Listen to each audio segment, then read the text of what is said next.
Tonight, we are going to explore something incredibly ordinary, something so common that most of us never think about it at all. A chair. Right now, perhaps you are sitting on one, or maybe there is one somewhere nearby. 4 legs, a backrest, and a simple purpose. Yet for thousands of years, humans didn't actually have chairs. For most of human history, nobody owned one.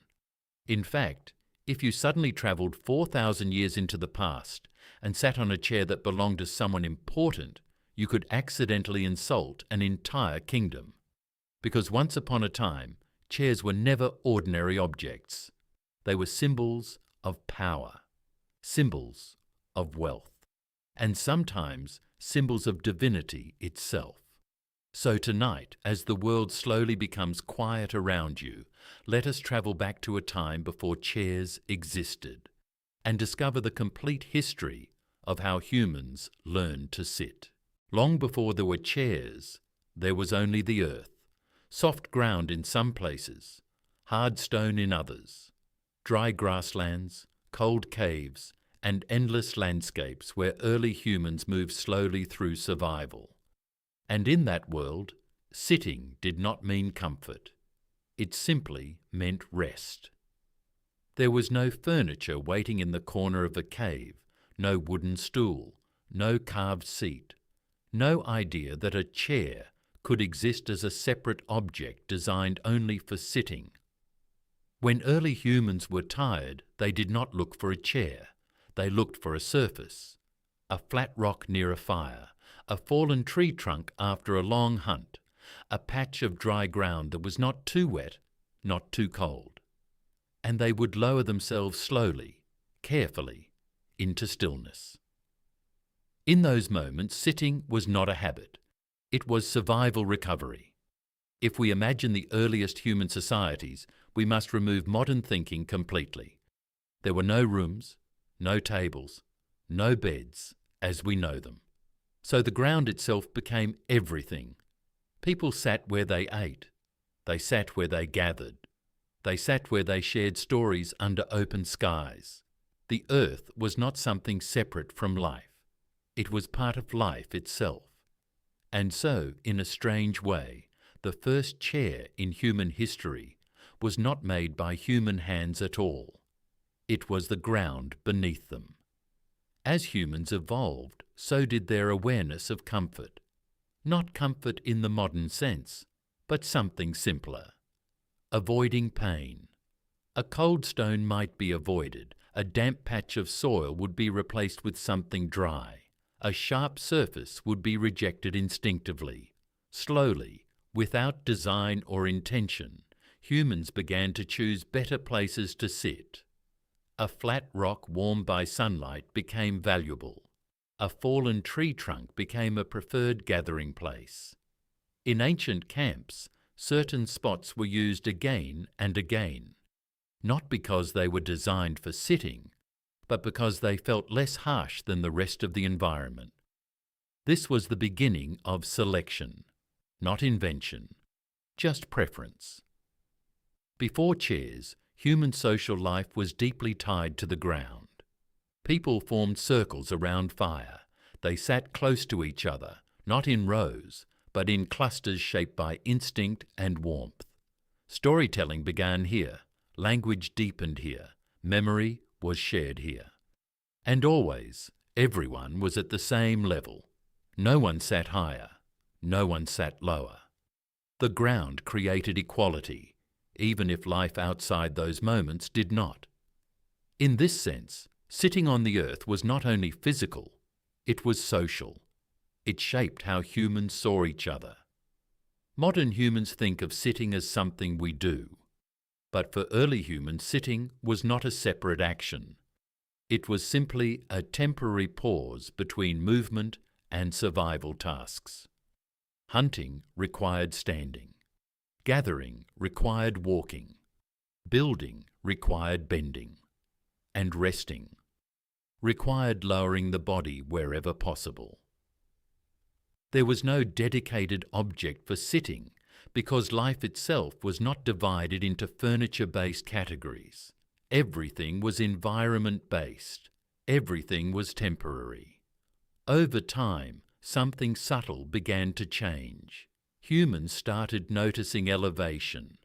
A slightly raised surface kept them away from insects. It kept them away from cold ground moisture.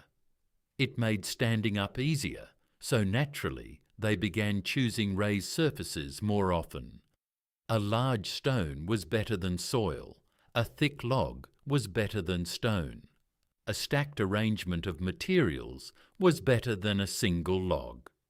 Still, this was not chair-making, it was adaptation. And adaptation is always the silent beginning of invention. Even in these earliest times, something else quietly emerged.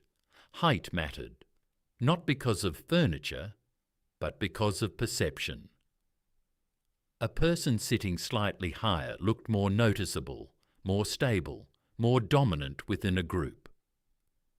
Around fire circles, those who sat on better surfaces often became the centre of attention, not through intention, but through visibility.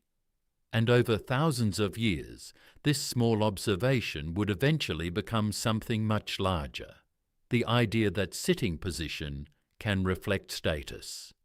But in this early world, it was still unconscious, still unspoken, still natural.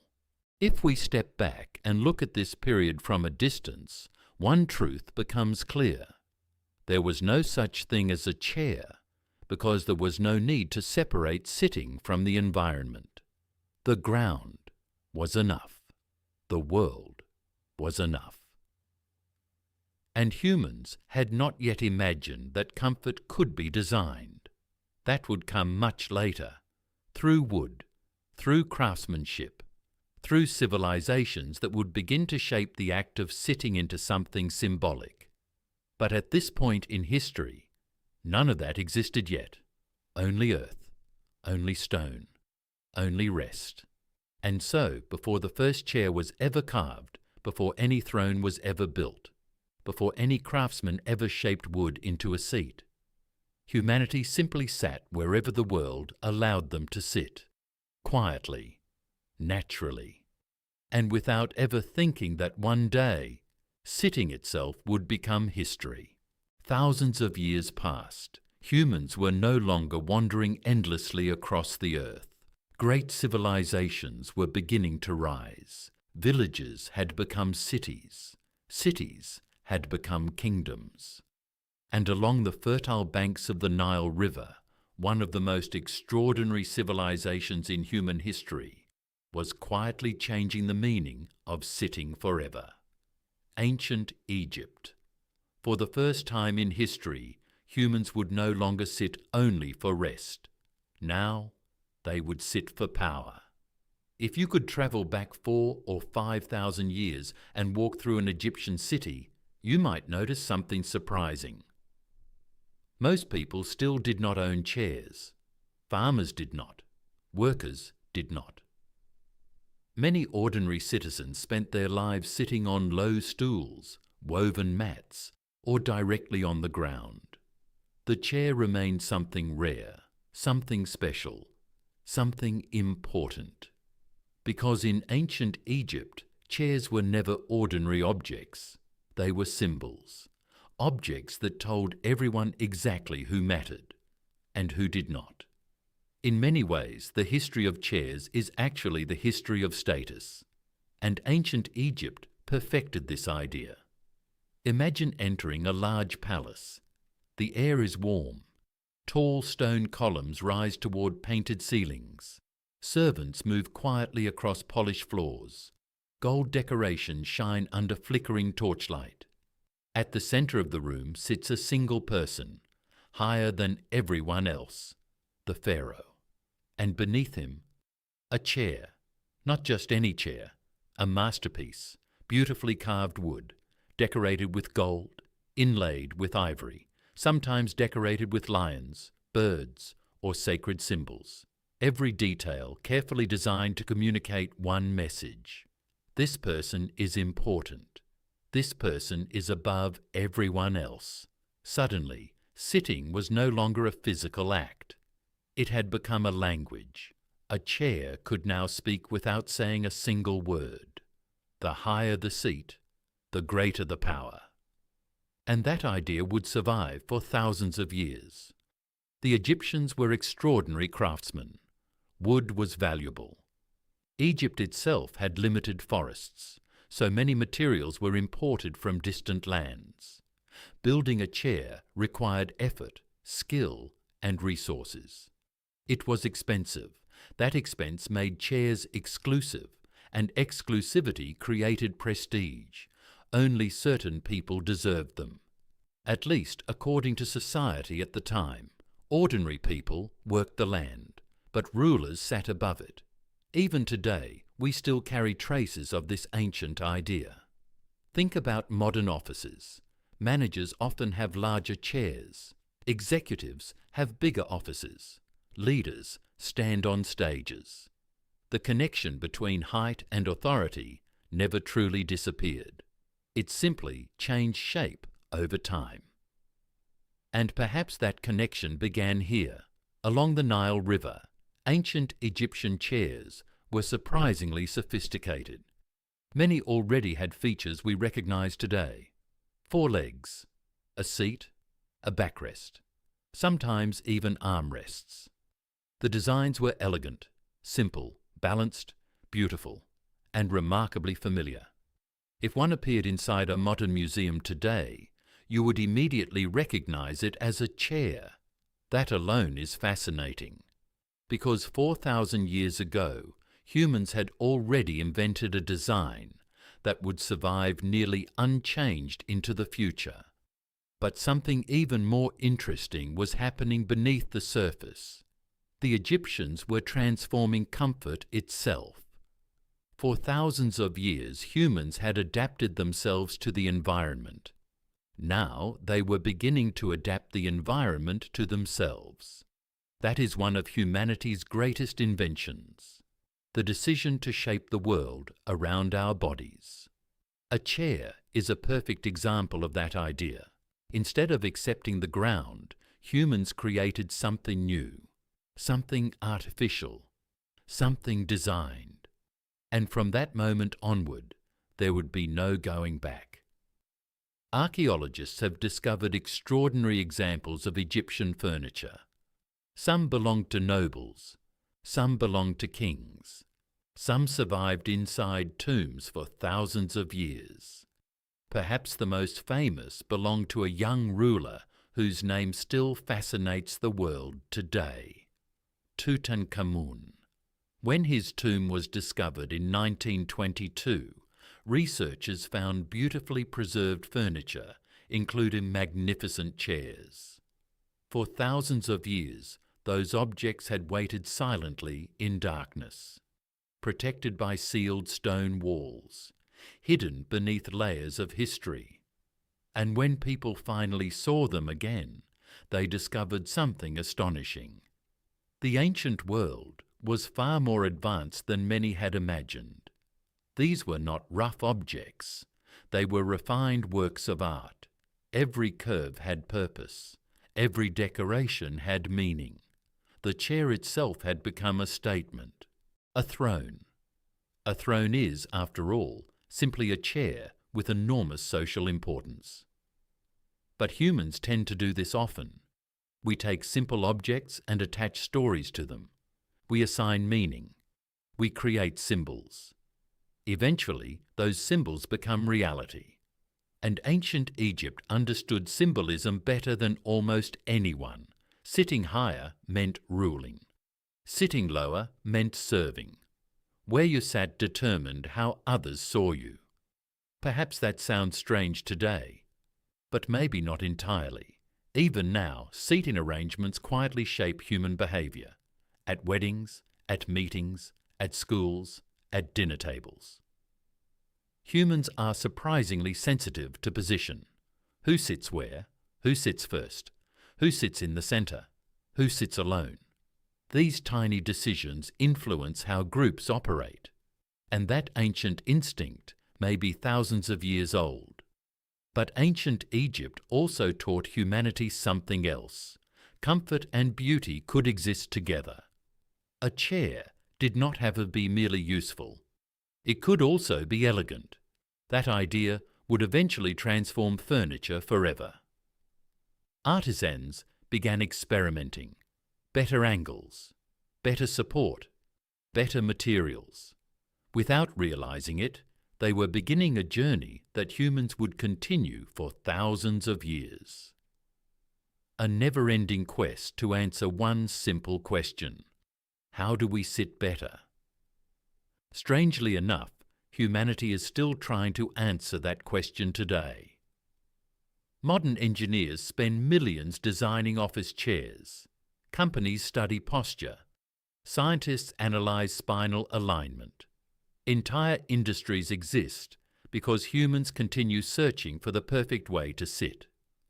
And all of it connects, in some small way, to those early experiments in ancient Egypt. What began as a symbol of power would slowly become a part of everyday life. But that transformation would take centuries. For now, chairs remained rare, precious, powerful.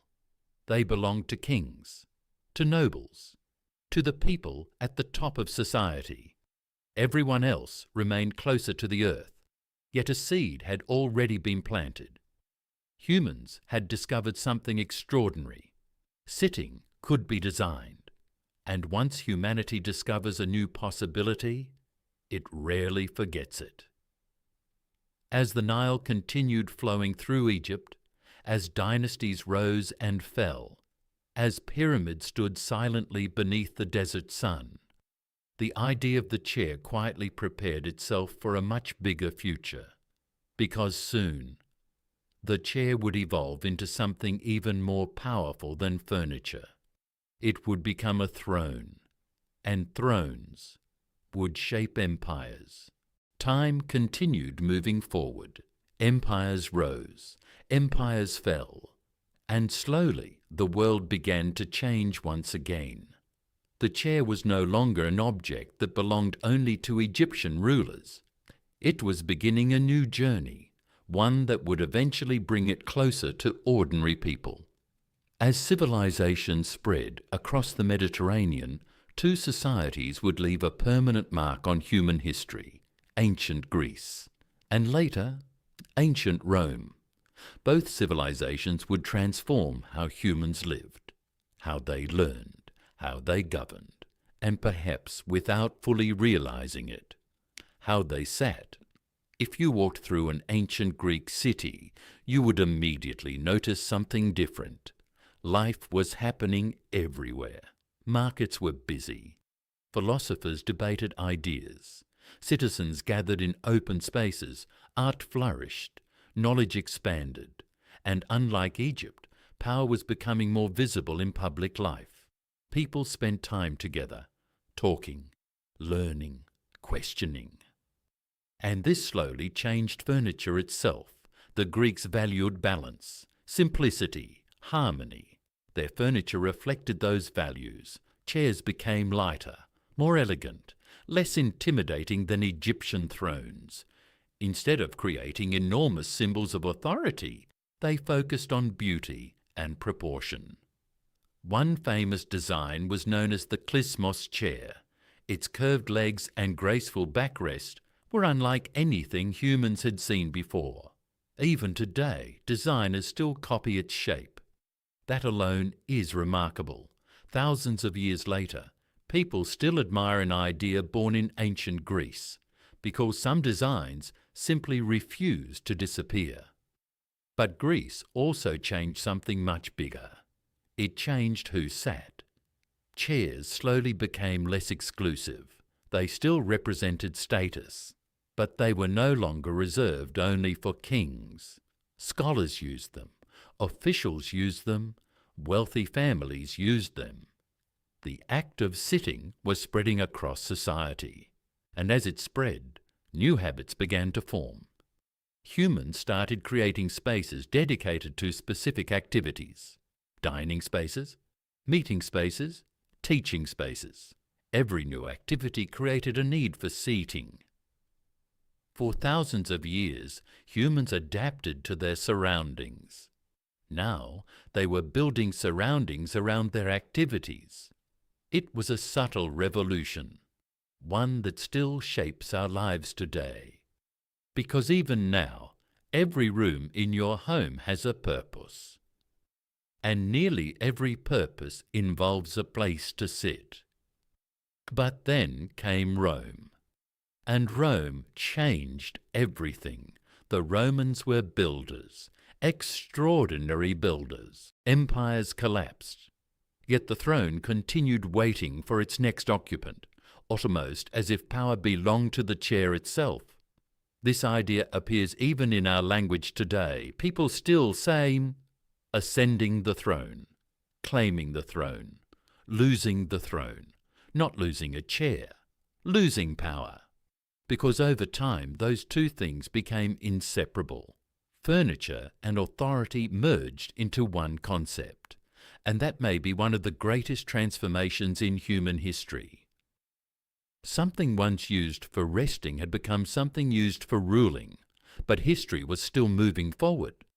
Outside palaces and royal halls, the world was changing. Trade routes expanded. Cities grew larger. New civilizations emerged, and eventually another important question would appear. What if chairs were not only for rulers? What if ordinary people could own them too? That idea would begin spreading across the ancient world, and the next great chapter would lead humanity toward ancient Greece and ancient Rome, where chairs would slowly start leaving palaces and entering everyday life. The chair was changing, slowly, quietly, but permanently. For thousands of years, humans had simply searched for a place to rest. Then ancient Egypt transformed chairs into symbols of status. Now a new idea was spreading across the world. The chair was becoming something even greater. It was becoming a throne. And a throne was never just furniture. It was authority made visible. Long before laws were written in books, humans communicated power through objects, crowns, weapons, clothing, and eventually chairs.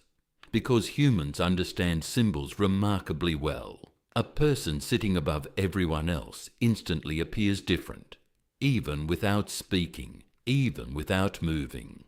Our brains notice it immediately. Perhaps this instinct is ancient. Perhaps it goes back to the campfires of prehistoric humanity, where the person sitting slightly higher naturally attracted attention. Now, entire civilizations were intentionally using that instinct. The message was simple. This person rules. Everyone else obeys. As kingdoms spread across different parts of the world, rulers began creating their own versions of thrones. Some were enormous. Some were simple. Some were covered in precious materials. But all of them served the same purpose: to separate one human being from every other human being in the room. That separation mattered, because ruling was never only about strength. It was also about perception. People had to believe someone was important, and belief often begins with what people can see. Imagine entering an ancient royal hall. The room is silent. Guards stand perfectly still. Torches flicker against stone walls.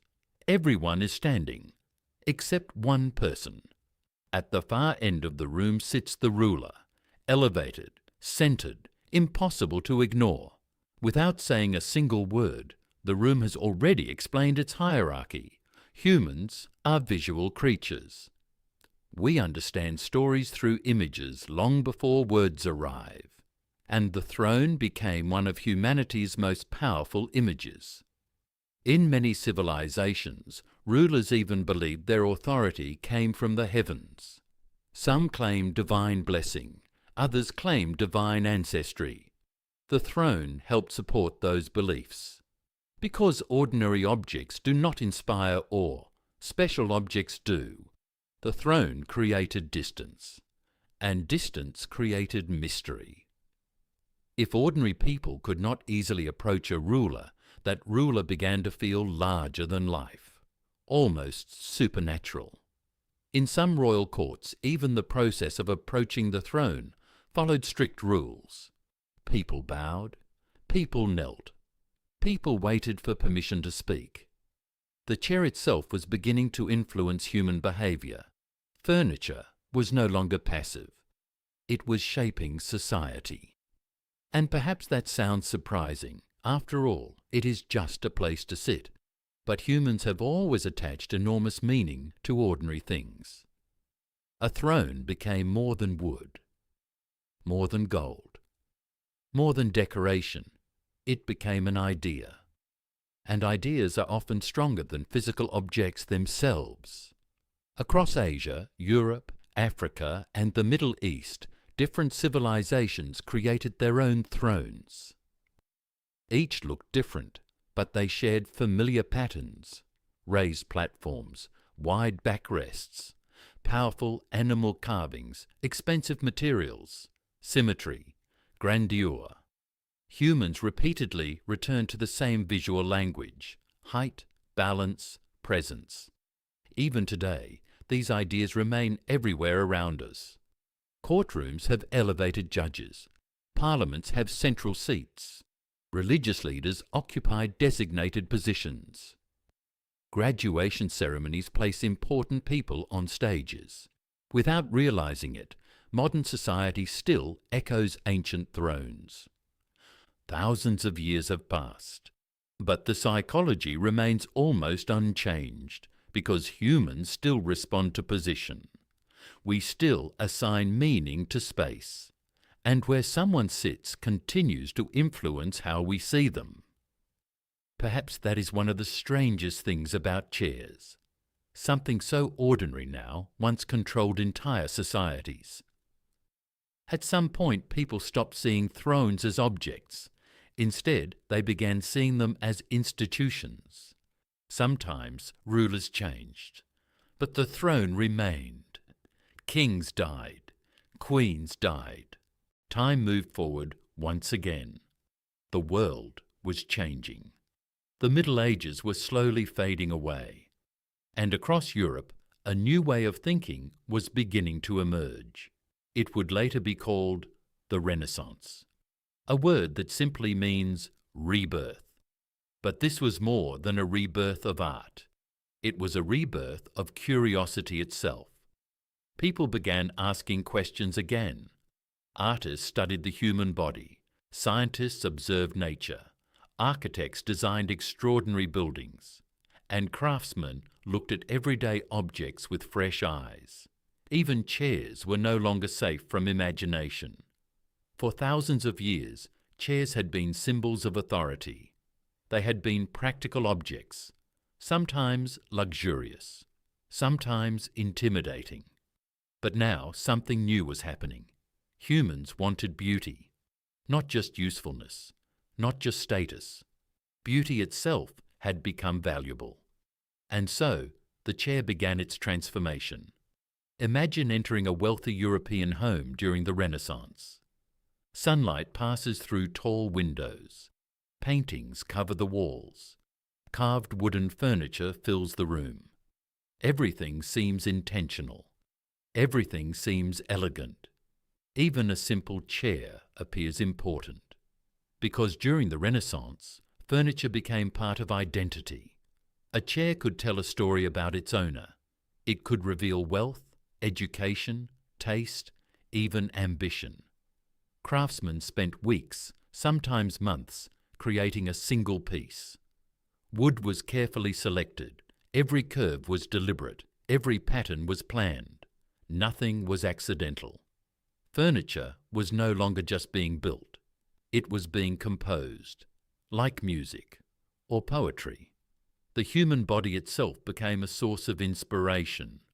Artists studied proportions carefully. They asked new questions. How high should a seat be? How should a backrest support the spine? How should armrests feel? These may seem like ordinary questions today, but at the time they represented a new philosophy. Humans were designing the world around human comfort, not simply around survival.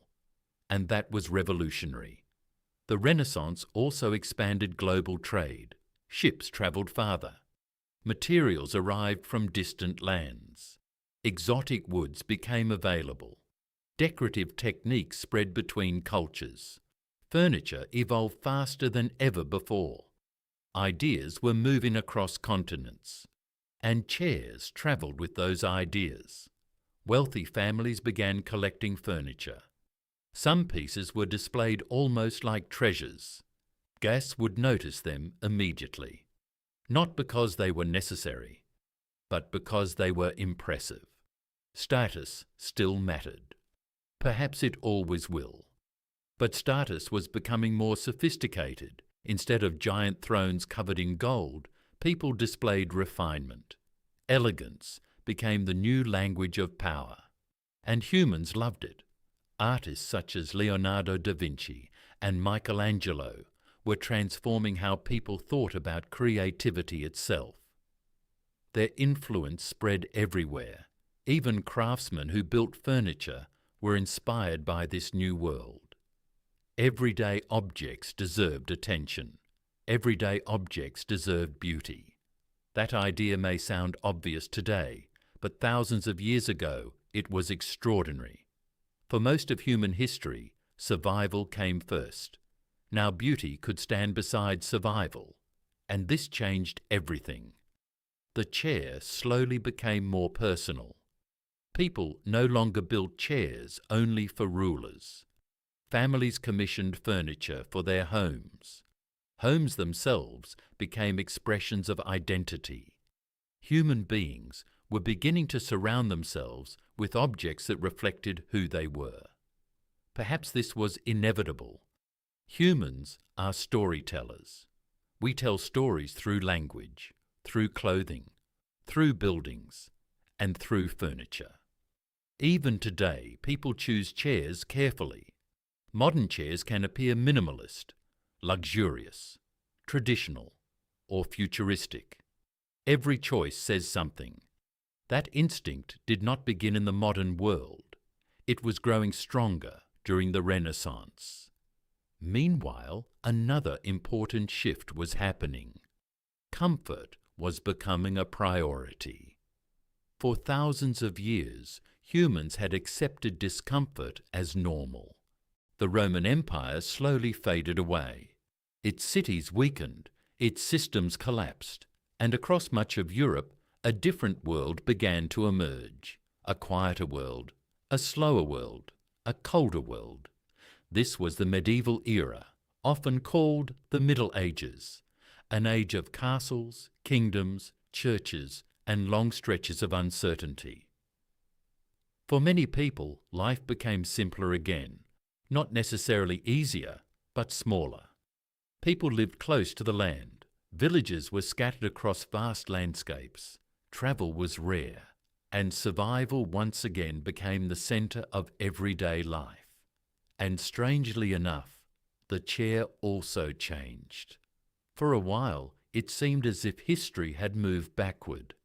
Many ordinary people no longer used chairs regularly. Simple benches became more common. Wooden stools became practical choices. Entire families often shared long benches during meals. Furniture was built for usefulness, not luxury. A chair was still important, but once again it became something special, something reserved for certain people. History, it seems, enjoys repeating itself, because just as ancient Egypt connected chairs with power, the medieval world would do the same. Inside enormous stone castles, kings sat on impressive wooden chairs. Lords sat on decorated seats. Religious leaders sat in carefully designed positions during ceremonies. Everyone else remained lower. The language of sitting returned. Higher meant authority. Lower meant obedience. Humans had rediscovered an old habit. The throne became one of the most powerful symbols in existence.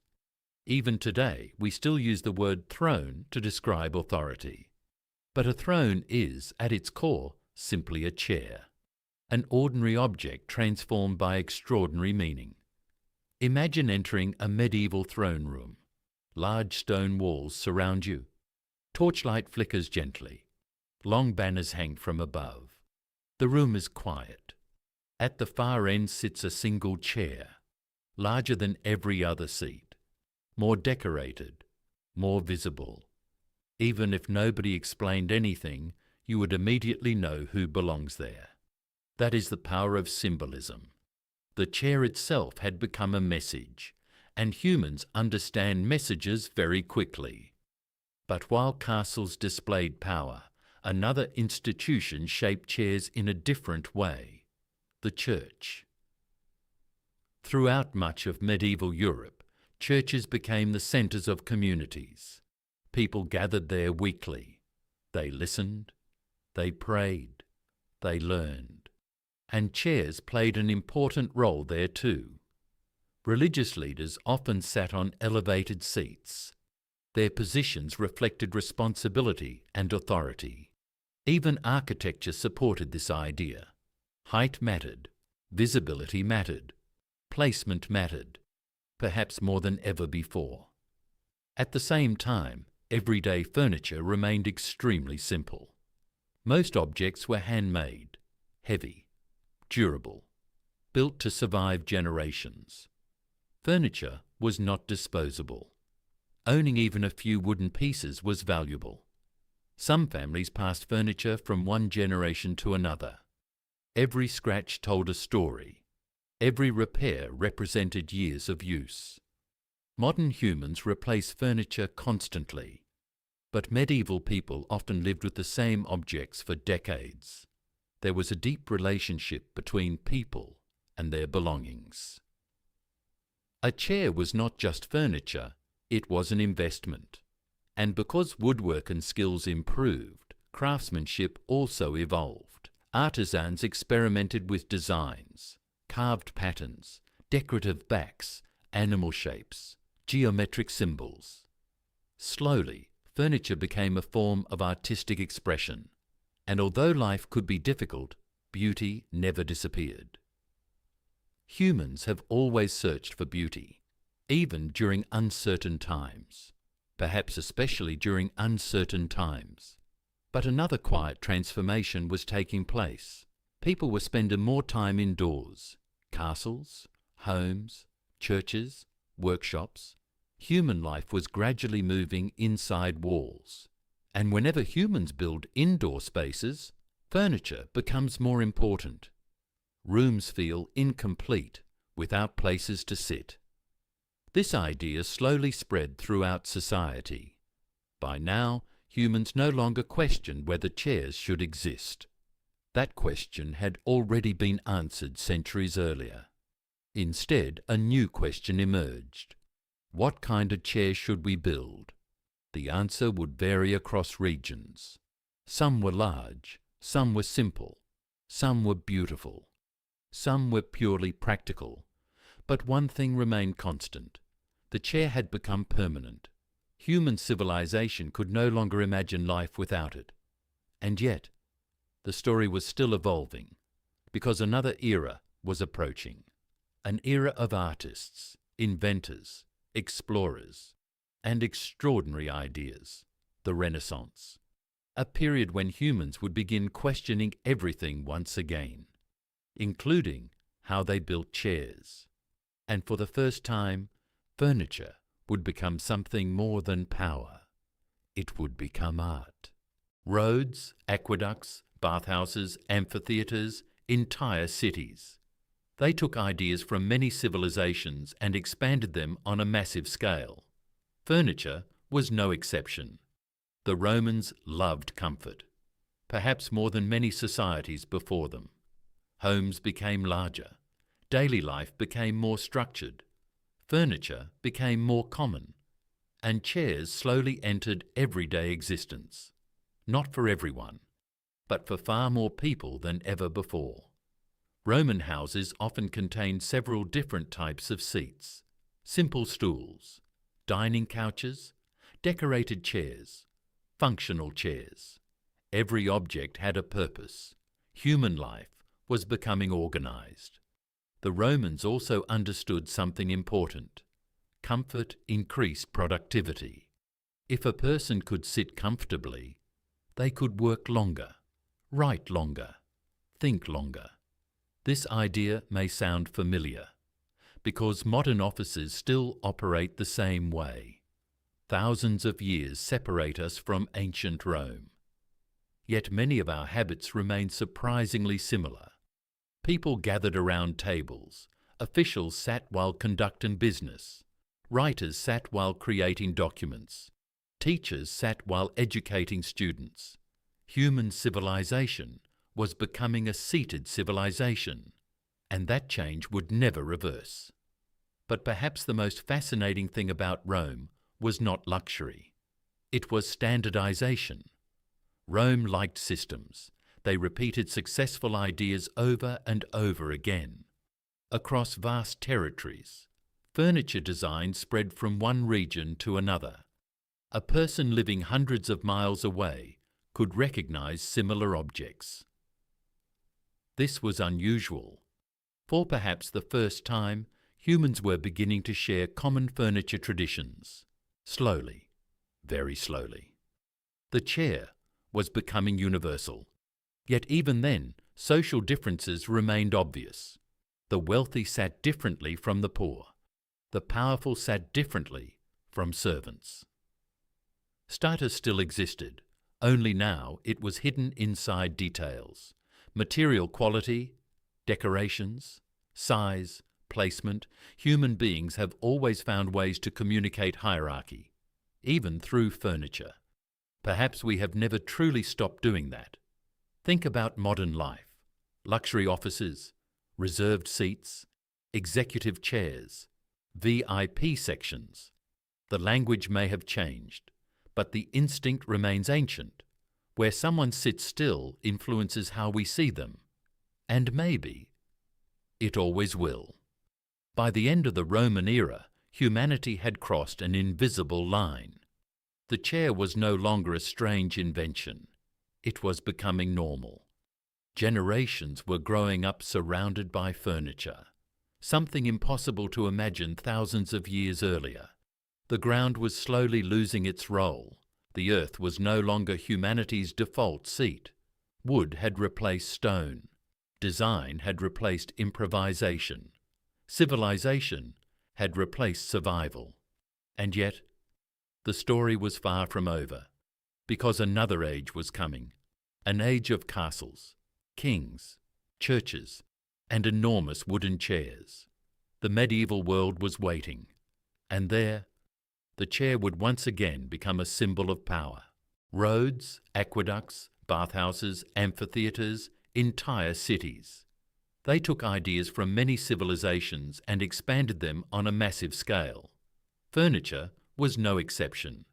The Romans loved comfort, perhaps more than many societies before them. Homes became larger. Daily life became more structured. Furniture became more common. And chairs slowly entered everyday existence. Not for everyone, but for far more people than ever before. Roman houses often contained several different types of seats. Simple stools, dining couches, decorated chairs, functional chairs. Every object had a purpose. Human life was becoming organized. The Romans also understood something important. Comfort increased productivity. If a person could sit comfortably, they could work longer, write longer, think longer. This idea may sound familiar, because modern offices still operate the same way. Thousands of years separate us from ancient Rome. Yet many of our habits remain surprisingly similar. People gathered around tables, officials sat while conducting business, writers sat while creating documents, teachers sat while educating students. Human civilization was becoming a seated civilization, and that change would never reverse. But perhaps the most fascinating thing about Rome was not luxury. It was standardization. Rome liked systems. They repeated successful ideas over and over again. Across vast territories, furniture design spread from one region to another. A person living hundreds of miles away could recognize similar objects. This was unusual. For perhaps the first time, humans were beginning to share common furniture traditions. Slowly, very slowly. The chair was becoming universal. Yet even then, social differences remained obvious. The wealthy sat differently from the poor. The powerful sat differently from servants. Status still existed, only now it was hidden inside details. Material quality, decorations, size, placement. Human beings have always found ways to communicate hierarchy, even through furniture. Perhaps we have never truly stopped doing that. Think about modern life. Luxury offices, reserved seats, executive chairs, VIP sections. The language may have changed, but the instinct remains ancient. Where someone sits still influences how we see them. And maybe it always will. By the end of the Roman era, humanity had crossed an invisible line. The chair was no longer a strange invention. It was becoming normal. Generations were growing up surrounded by furniture, something impossible to imagine thousands of years earlier. The ground was slowly losing its role. The earth was no longer humanity's default seat. Wood had replaced stone. Design had replaced improvisation. Civilization had replaced survival. And yet, the story was far from over, because another age was coming, an age of castles, kings, churches, and enormous wooden chairs. The medieval world was waiting, and there, the chair would once again become a symbol of power. The world was about to speed up. For thousands of years, almost every chair on earth had been made by human hands, slowly, patiently, one piece at a time. A craftsman would select wood, cut it carefully, shape every curve, assemble every part, and sometimes spend weeks creating a single chair. Each one was unique. Each one carried the marks of its creator. But then, everything changed. The Industrial Revolution arrived. Steam engines began roaring across cities. Factories appeared everywhere. Smoke rose into the sky. Machines never seemed to sleep. And for the first time in history, humans discovered a new way to build almost everything. Mass production. The world was entering an age of speed, and chairs were among the many objects that would never be the same again. Imagine walking into a furniture workshop before factories existed. You would hear gentle sounds, wood being carved, tools striking carefully, people working slowly. Now imagine entering a factory, hundreds of identical parts, machines moving constantly, workers repeating the same task over and over again. The difference was extraordinary. What once took weeks could now take days, then hours, eventually even faster. For the first time, ordinary families could realistically own chairs. Not one chair, several chairs, entire dining sets, entire living spaces. Furniture was becoming accessible, and accessibility changed society. The chair was no longer an object reserved for rulers, nobles, or wealthy merchants. It was becoming something almost everyone could have. That alone was revolutionary. Because history often changes quietly, not with wars, not with kings, but with ordinary objects entering ordinary homes. And the chair was one of those objects. Factories also introduced something humanity had rarely experienced before: standardization. One chair could be nearly identical to another. Measurements became consistent. Designs could be copied thousands of times. People living far away from one another could suddenly own similar furniture. The world was becoming connected. One design could travel across entire countries, sometimes across continents. Ideas spread faster, styles spread faster, everything spread faster, and humans adapted quickly. But another invention would soon transform chairs forever. Bentwood furniture. Instead of carving large blocks of wood, manufacturers learned how to bend wood using steam. The process seemed almost magical. Wood that had once been rigid became flexible. Elegant curves appeared effortlessly. Strong structures could be created using fewer materials. One company, in particular, became famous for this innovation. Thonet, its founder, Michael Thonet, changed furniture history forever. His famous bentwood chairs spread around the world. Simple, lightweight, elegant, affordable. Millions were produced.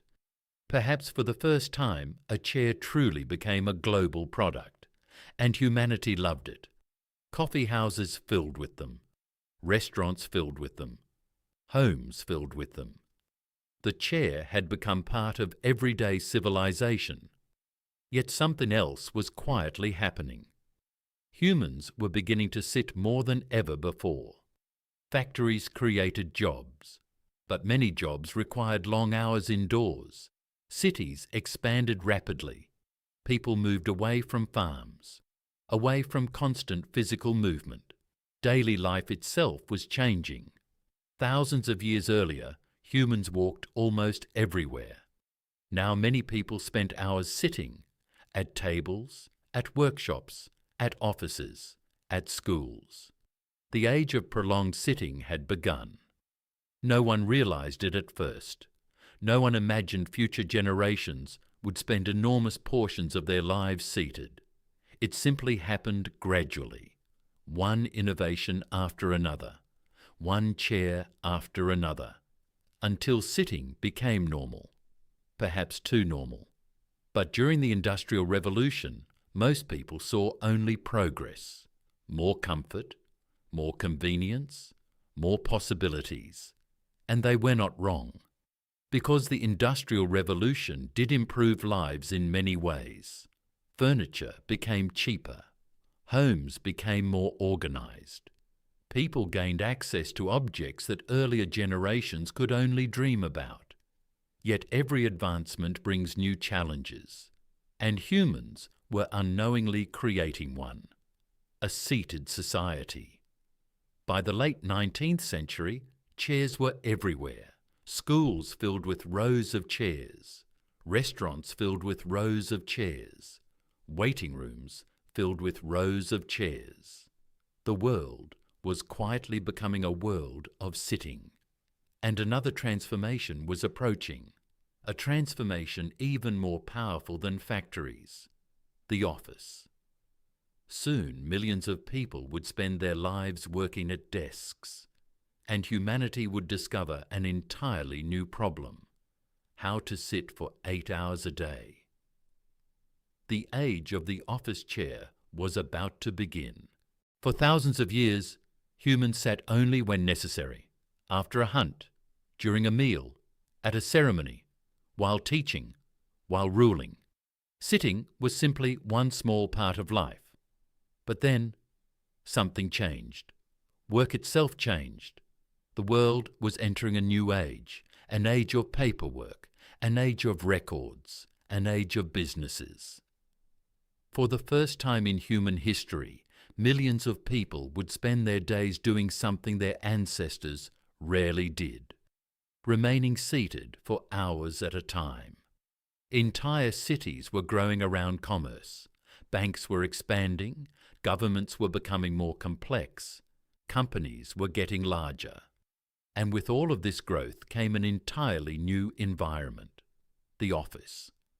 Today, offices seem ordinary: desks, documents, computers, chairs. But for most of human history, such places did not exist. There were workshops, markets, fields, ships, but very few people worked while sitting all day. That reality would soon change forever. At first, office work was simple: Rows of desks filled large rooms.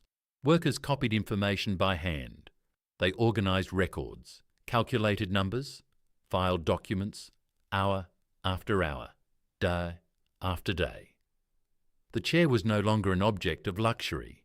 It had become a tool, a machine for supporting human labour.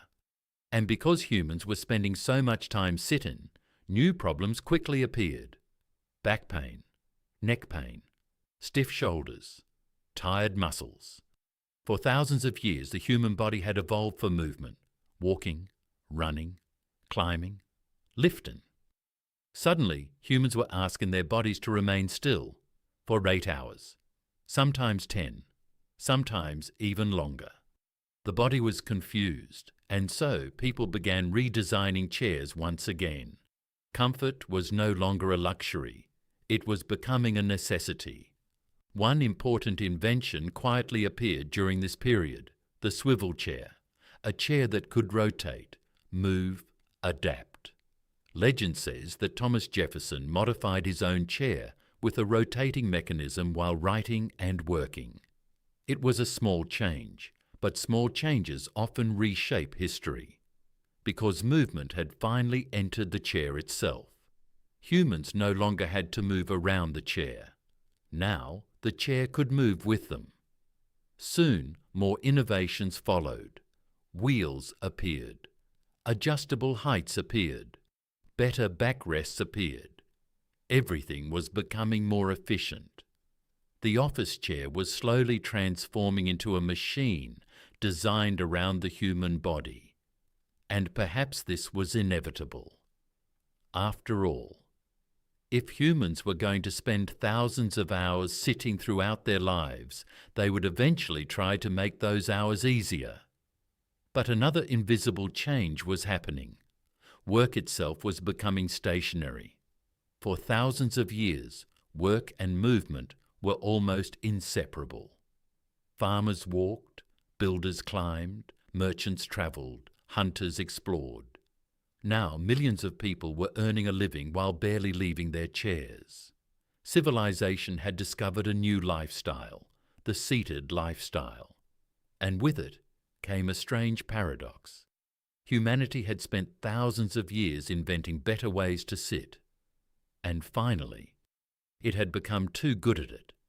The better chairs became, the longer people stayed in them. The longer people stayed in them, the less they moved. And the less they moved, the more new problems appeared. It is one of history's quiet ironies. An invention designed to improve life eventually created new challenges. Even today, scientists continue studying this problem. How long should humans sit? How often should they stand? How can we protect our backs, our necks, our posture? We are still searching for answers, because the chair never truly stopped evolving. Neither did humans. Look around almost any modern city. Millions of people begin their mornings the same way. They walk into buildings, pull out a chair, and sit down. Some will remain there for most of the day, a routine so normal that it rarely feels extraordinary. Yet from a historical perspective, it is extraordinary, because every office chair carries thousands of years of history within it. The earth, the stones, the Egyptian throne, the Greek elegance, the Roman practicality, the medieval symbols, the Renaissance artistry, the Industrial Revolution. All of it quietly lives inside this simple object, a chair, something so ordinary, and yet so deeply connected to the story of humanity. But one final chapter still remains. Because humans are now asking a new question. After thousands of years spent learning how to sit, have we started sitting too much? And perhaps, what will the future of sitting look like?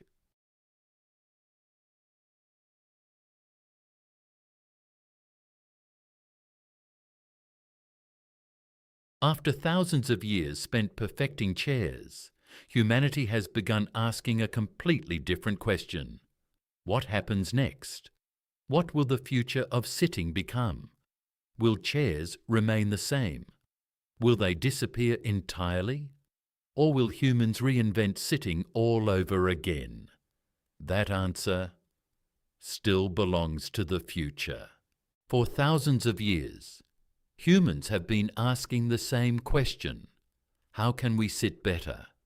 From the cold earth beneath our feet to magnificent Egyptian thrones, from elegant Greek designs to modern office chairs, humanity has spent an extraordinary amount of time reinventing one simple act: sitting.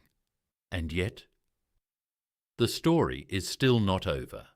Perhaps it never will be, because humans have always had a curious relationship with comfort. The moment one problem is solved, we begin searching for another solution. The moment life becomes easier, we start redesigning ease itself. And that is exactly where we find ourselves today. For the first time in history, millions of people are questioning something their ancestors once dreamed about. Should we sit less? It is a strange question. After all, generations of humans worked incredibly hard to create comfortable furniture. Entire civilizations dedicated themselves to improving the chair. And now, humanity is wondering if too much comfort has become a problem. Perhaps this is one of history's greatest ironies. The invention that made life easier also changed how we live. And whenever humans change how they live, they eventually redesign their tools. The future of sitting has already begun. Look around modern workplaces. Traditional office chairs are changing. Standing desks are becoming common. Flexible workspaces are appearing. People alternate between sitting and standing throughout the day. Movement is slowly returning to daily life, not because chairs failed, but because humans are learning balance again. Technology is also entering the story. Modern engineers are creating chairs that adjust automatically. Some respond to posture. Some remind people to move. Some adapt to body weight and shape. Furniture is becoming intelligent. A fascinating idea. For thousands of years, humans adjusted themselves to chairs. Now, chairs are beginning to adjust themselves to humans. And perhaps this is only the beginning. Future homes may look very different. The rooms themselves may become flexible. Furniture may appear only when needed. Surfaces may transform automatically. The distinction between furniture and technology may slowly disappear. But no matter how advanced the future becomes, one thing will likely remain true: humans will still need rest. Because rest is ancient, far older than civilization itself, far older than kings, far older than empires. The need to pause, the need to stop moving, has always been part of being human. That will never disappear. Only the methods will change. Perhaps future generations will sit differently. Perhaps they will stand more. Perhaps they will invent something completely new. Something we cannot even imagine today. After all, if a prehistoric human saw an ergonomic office chair, it would probably seem impossible. And maybe future furniture will seem impossible to us as well. History has a way of surprising humanity, again and again. Yet beneath all the changes, one truth quietly remains. The story was never really about chairs, not entirely. The story was always about humans, about how humans solve problems, how humans create comfort, how humans shape the world around them, and how every small invention slowly changes civilization itself. Because a chair is never just a chair. It is a mirror that reflects every era it passes through. Ancient Egypt turned it into power. Greece turned it into beauty. Rome turned it into practicality. The Renaissance turned it into art. Factories turned it into an everyday object. Offices turned it into a lifestyle. And the future will transform it once again. Perhaps that is the most extraordinary part of all. Something so ordinary, something so invisible, something most people barely notice, has quietly followed humanity through almost every chapter of civilization, from cave fires, to pyramids, to castles, to skyscrapers. The chair has always been there, waiting, supporting, changing alongside us. And maybe tonight, as you sit somewhere comfortable, you might notice something that usually goes unseen. Beneath you rests one of humanity's oldest companions, an object shaped by thousands of years of curiosity, thousands of years of craftsmanship, thousands of years of imagination. All so humans could do one very simple thing: sit down, and perhaps that is what makes the history of chairs so fascinating, because sometimes the most ordinary objects carry the most extraordinary stories. And with that, our long journey finally comes to an end. The story of how humans learned to sit is, in many ways, the story of humanity itself.